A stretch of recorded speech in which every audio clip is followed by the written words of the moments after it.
শুভ সকাল বন্ধুরা, আমি রহিমা ভিলেজ কিচেন চলে এসেছি। মর্নিং। আজকে আমি আপনাদেরকে চা করে দেখাবো। সসপ্যানটা বসিয়ে দিলাম।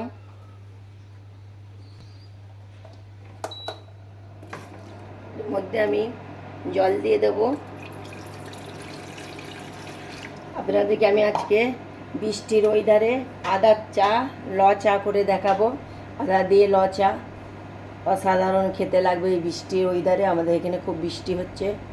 বৃষ্টির ওয়েদারে লচা করে দেখাবো, আপনারা দেখুন, পরিবেশন করবেন, খেতে খুব মজা লাগবে।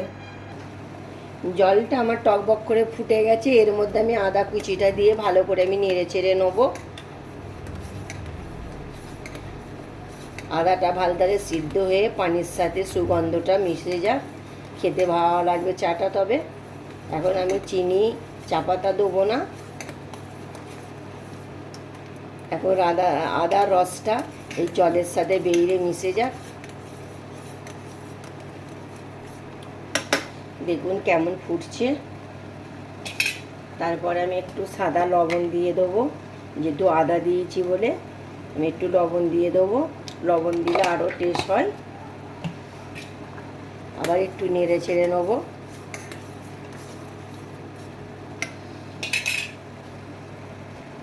দেখুন আদা রস বেরিয়ে পানির এটা আমার অন্য হয়ে গেছে। দেখুন, তার মানে সম্পূর্ণ আদার রসটা বেরিয়ে ওর সাথে মিক্স হয়ে গেছে।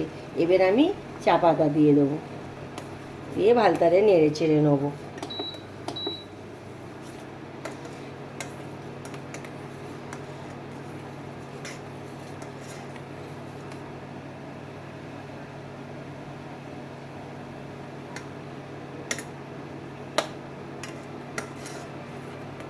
এইভাবে ভালো করে নাড়তে হবে।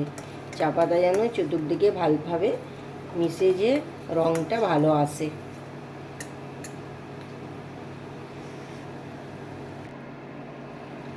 সবের লাস্টে আমি চিনি দিয়ে দেব।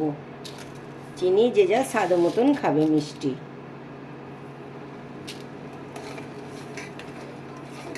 ভালো করে আবার নেড়ে চেড়ে নিতে হবে।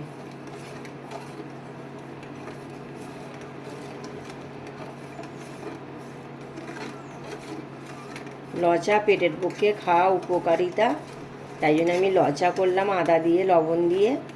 লচা খাওয়া ভালো। মর্নিংয়ের দিকে লচা খেতে খুব ভালো লাগে।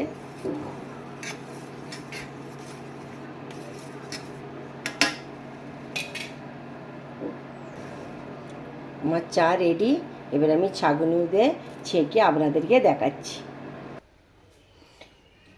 দেখুন বন্ধুরা, আমার চা রেডি। এই বিস্কিট দিয়ে, দুরকম বিস্কিট আর টোস্ট দিয়ে পরিবেশন করব। শুভ সকাল বন্ধুরা, good morning, tata, bye. Next video নিয়ে ফিরে আসছি।